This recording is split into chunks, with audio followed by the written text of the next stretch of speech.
Assalamualaikum warahmatullahi wabarakatuh. Eee, Sebelumnya perkenalkan dulu ya Pak, nama saya Hana Wardah Hafidah dari kelas 1B BA. Ini tuh sehubungan dengan tugas performing tadi untuk mewawancarai salah satu dosen. Terus kita dan saya milih Bapak untuk diwawancarai. Langsung aja Pak, pertanyaan yang pertama. Baik. Mau nanya, kalau sudah berapa lama Baik, boleh. dan sejak kapan Bapak menjadi dosen di kampus Polban ini?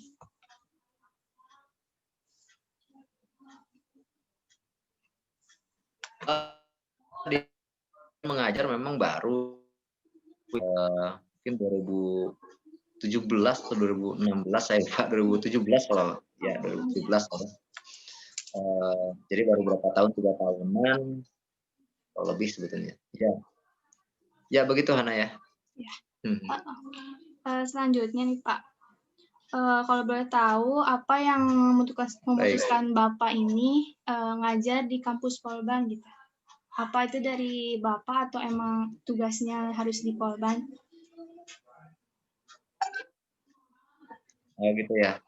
Jadi memang saya asalnya memang mengajar di tempat yang lain ya. Tapi kan pengabdian itu juga luas ya. Pengabdian itu luas. Kebetulan juga ada teman saya di Polban yang kita ya bincang-bincang untuk sama-sama mengajar di Polban pada saat itu. Jadi bukan sebuah kebetulan sebenarnya ya. Jadi ditakdirkan saya bisa mengajar di Polban dalam suasana yang memang tadi di Politeknik ya, di notabene umum, karena sebelumnya memang saya mengajar PAI di kampus yang notabene berbasis Islam. Jadi sudah biasa gitu. Jadi kalau di Polban ini luar biasa ya, mengajar agama di kampus negeri ya, kampus negeri yang notabene berada di bawah Kemdikbud. Itu anak ya. Pak. Selanjutnya, menurut Bapak, pendapat Bapak mengenai kampus Polban sendiri itu gimana sih, Pak?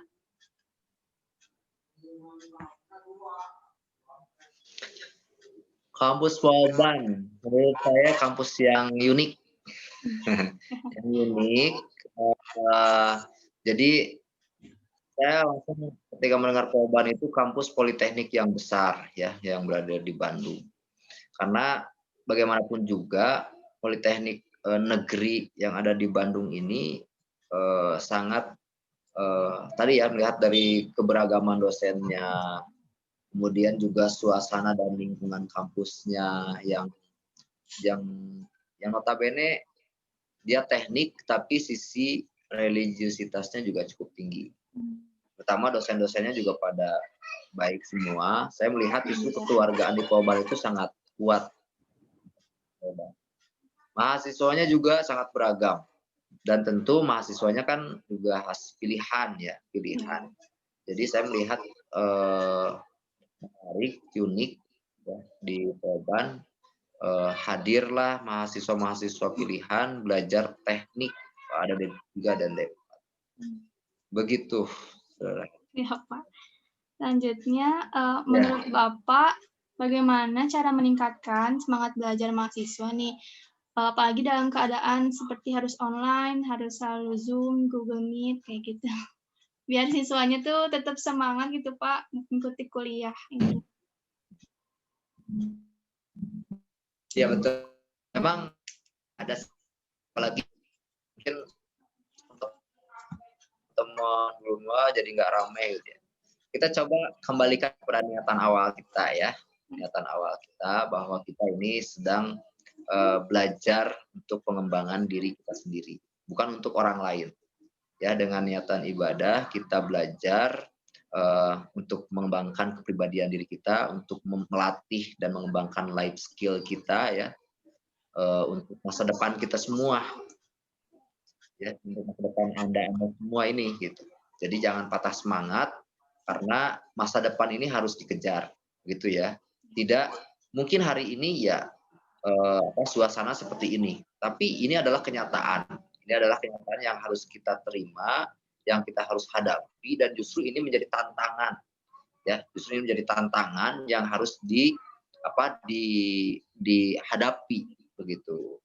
Dan tentunya bagi Anda semua di masa pandemi ini betul-betul harus siap dan bisa menyesuaikan teknis ataupun dari manajemen, ya. Jadi secara teknis Anda pasti kan gitu ya, untuk daring, untuk manajemen pembelajarannya itu harus siap. Ya pasti ya, terkait dengan kuotanya harus siap ya, mudah-mudahan rezekinya ada. Tapi insya Allah ada ya, kalau kita kuat, niatannya untuk belajar, ya insya Allah ada. Yang kedua manajemen tadi, manajemen waktu. Jadi juga, jadi jangan sampai kemudian nanti 1 menit lagi mau perkuliahan, pas buka Zoom atau apa gitu ya, Anda ternyata kuotanya nggak ada kan gitu. Jadi harus disiapkan semuanya, prepare ya. Terus pertama tadi manajemen diri ya, manajemen diri dalam menghadapi ini. Jadi siapkan mental, olahraga jangan lupa kan gitu ya, karena bisa jadi jenuh ya, semua berada di depan daring seperti ini gitu ya. Ya pasti ya ada jenuhnya kan gitu. Jadi harus ada olahraganya, ada refreshingnya, nggak apa-apa ya, selama dalam batas-batas yang wajar.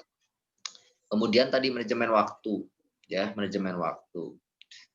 Waktu ini harus digunakan sebaik-baiknya, gitu ya. Jangan sampai kemudian belajar jenuh di daring, tapi main bisa keluar kan, gitu ya. Jalan-jalan bisa gitu. Nih,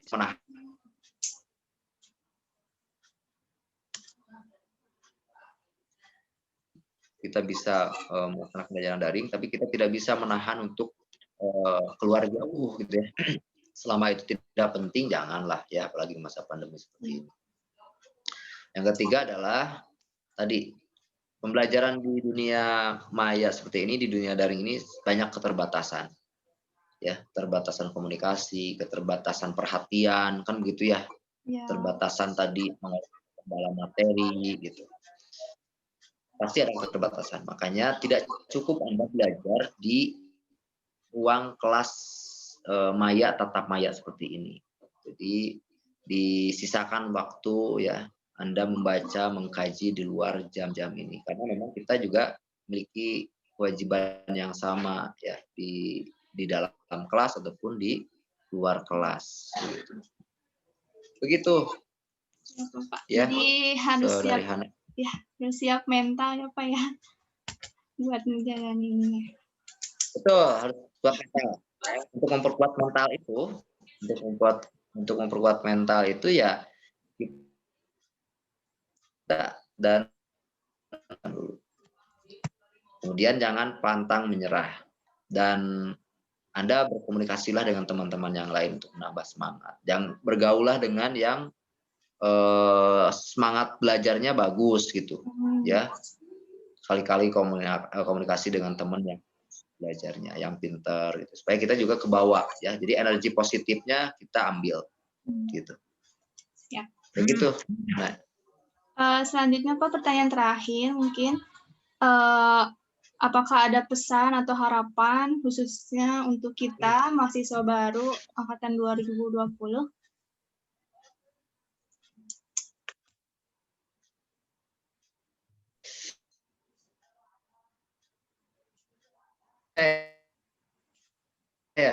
ya untuk belajar ya, meskipun dalam kondisi begini, kita justru ini tantangan kita harus hadapi, dan tentunya tadi mudah-mudahan pandemi ini segera berakhir ya. Sudah berakhir, tentu tetap ya pembelajaran daring, pembelajaran tatap muka, terus belajar kita untuk memperdalam keilmuan kita, terutama adalah ilmu bukan hanya untuk ilmu, tahu bukan hanya sekedar tahu, tapi bagaimana ilmu yang kita dapat, keahlian yang kita dapat, itu dapat dijadikan kemanfaatan yang baik, ya bermanfaat secara tadi ya, secara sosial, baik secara ekonomi, kan sosial, ada kemanfaatan terhadap orang lain.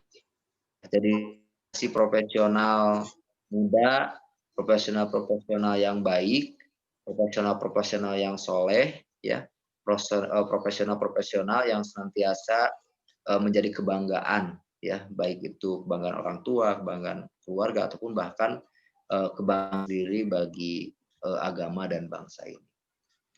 Begitu, Saudari Hana. Ya, supaya segitu pertanyaan dari saya. Sebelumnya makasih untuk waktunya dan ketersediaannya Bapak untuk diwawancarai. Mungkin ini bisa menjawab pertanyaan-pertanyaan yang pengen saya tahu. Mungkin selanjutnya bakal dilanjutin sama ini. Ya. Oh iya, itu ada. Ya, sama-sama. Ya, Waalaikumsalam warahmatullahi wabarakatuh.